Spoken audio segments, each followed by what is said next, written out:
This megacity was built for millions of people, but its massive streets are still almost empty, and Egypt is building another megacity from scratch in the middle of the desert, soon to be home to 6.5 million people, and the tallest skyscraper in the world. As of today, no one moved in yet, but will they manage to fill it with people? And then there are plans to move Jakarta, one of the largest cities in the world, to this still empty plot of land in the jungle. So what's going on here? Why are countries building entirely new cities from scratch? Today, we want to dive deep into what is actually happening in these strange cities and explore whether these new planned cities are succeeding or failing. Let's start off with Naypyidaw, the new capital of Myanmar. This brand new capital city was built from scratch between 2002 and 2012. Today, it is Myanmar's third largest city by area and has everything a city needs. Yet it has become known as an eerie ghost capital. Far fewer people live in this city than expected, and apart from its distinct lack of people, its purpose is also quite mysterious. The official reason for building Naypyidaw is that Myanmar's former capital city, Yangon, is overcrowded and has little space to expand. But there is some evidence that suggests that the real reason for building this strange new capital may actually be a strategic military move.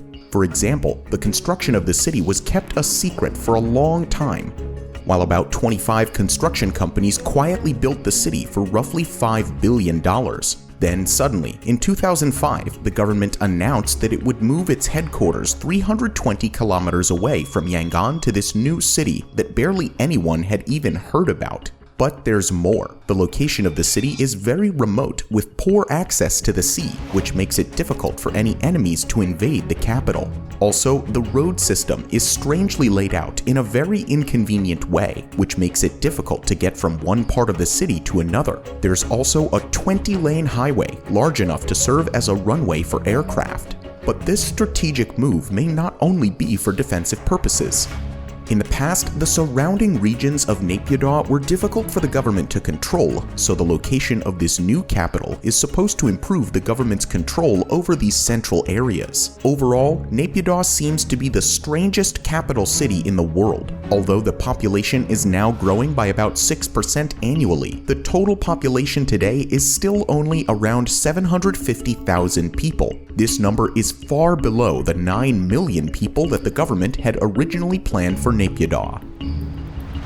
But strangely, Myanmar was not the only country that decided to move its capital city in 2002. In South Korea, the Sejong administrative city was first proposed in 2002 to combat the uneven economic growth in the country and the congested capital city of Seoul. The project has been a hot political topic ever since. Like most capital cities, Seoul is overcrowded and dominates the country's economy. But in South Korea, it's more extreme than in other places. Half of the total population lives in the Seoul metropolitan area. That's around 25 million people. Therefore, in 2007, construction began on Sejong, and in 2012, government agencies began moving from crowded Seoul to the new capital, just 125 kilometers away. The original plan was for all government agencies to relocate by 2012, but today, almost half of the government ministries still remain in Seoul, along with the National Assembly.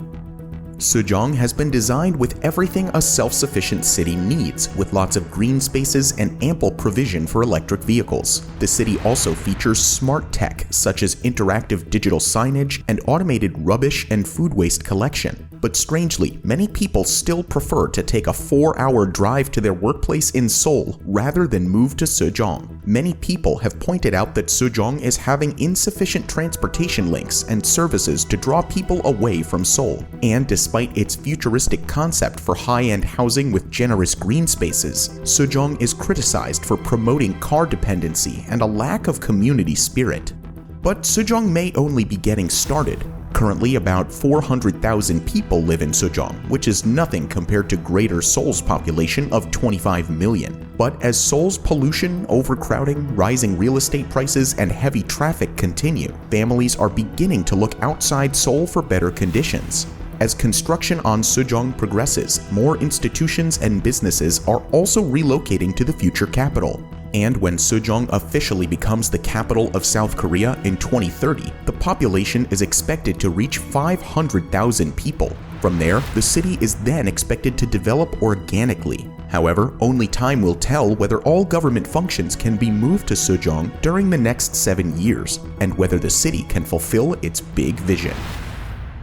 But Sejong and Naypyidaw are not the only new cities being built from scratch. There are numerous new city projects around the world, such as Neom in Saudi Arabia, Bitcoin City in El Salvador, and Egypt's new administrative capital. The latter has already made great progress and appears to be one of the largest and most promising new cities planned. Egypt's new administrative capital is an enormous project located just 80 kilometers east of its current capital, Cairo. When completed, the new city will house the government and roughly 6.5 million people. That's about 70% of Cairo's current population.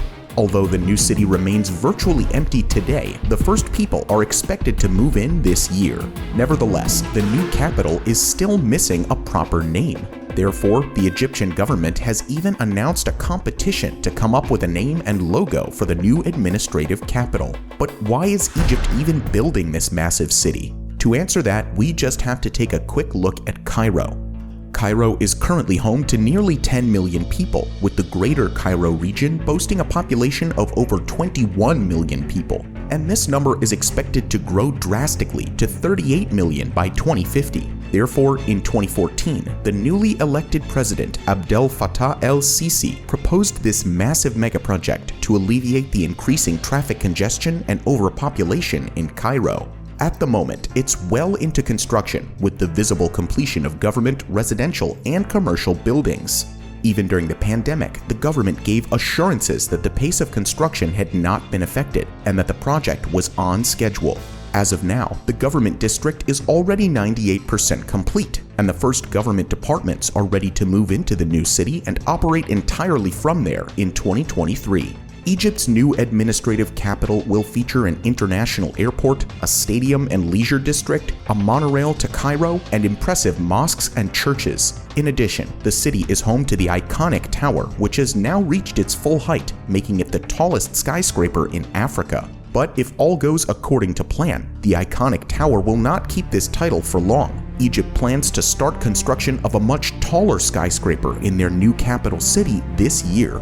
This skyscraper will be called the Obelisko Capital and will reach an incredible height of 1 kilometer, taller than any building in the world. The new city is funded by the sale of land by the Egyptian government and billions of dollars in loans from China. Additionally, the construction of the iconic tower is also being completed by a Chinese construction company. These financial ties and dependence on China are a constant source of intense political debate in the country. There are also concerns about the entire megaproject itself, as it could become an exclusive city for wealthy Egyptians only. This would mean a lack of business and investment for Cairo, which could lead to growing poverty and overpopulation in Cairo. There can be no doubt that this new city is happening, but it remains to be seen if the new capital will be a success and how many people will actually move in. Another development is also under construction in Indonesia right now. Similar to Egypt's new administrative capital, the new city of Nusantara will also replace the current capital, Jakarta. Since the 1950s, successive Indonesian governments have spoken about moving the country's administrative capital away from Jakarta. In January 2022, the parliament finally passed a bill to relocate the capital city to a jungle site over 2,000 kilometers away, which is located on an entirely different island. But why would the Indonesian government commit so much money and effort to move the country's capital so far away? And when will it happen? Jakarta is famous for its overcrowding and pollution, full of the noise and fumes of motorbikes. With nearly 11 million inhabitants in the city itself, and around 30 million in the wider Jakarta urban area. It's also the fastest sinking city in the world, and has sunk 2.5 meters in the 10 years leading up to 2019, with increasingly frequent incidents of flooding. Indonesia's National Research and Innovation Agency recently published a study in which they estimated that 25% of Jakarta would be underwater by 2050 unless drastic action is taken. the study identified the main cause of Jakarta's subsidence to be the increasing overuse of groundwater. In addition, climate change is causing the sea level to rise and more frequent extreme weather events, leading to flash flooding from both the sea and upriver.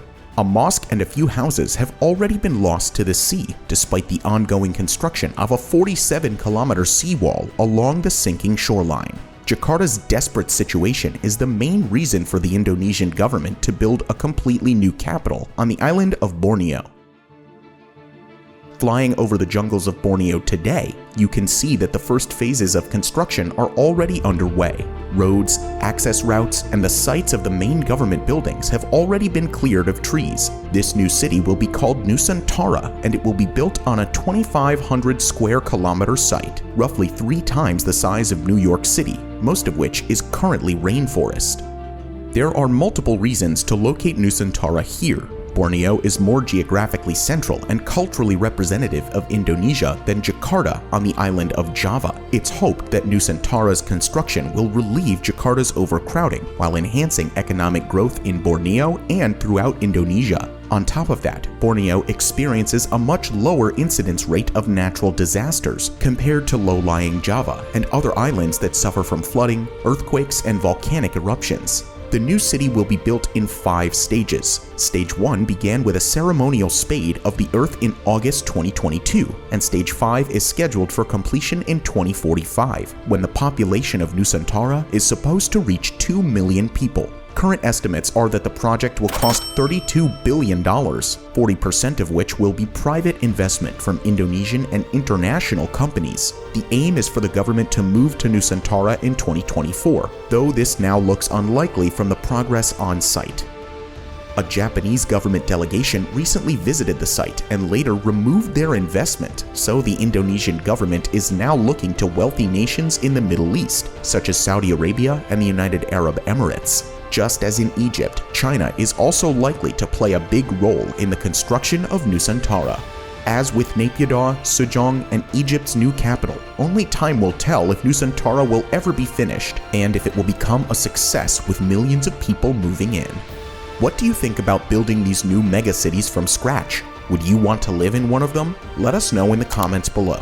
If you want to see more about another city being built from scratch, check out our video about Saudi Arabia's The Line. Thank you for watching, and we'll see you in the next video.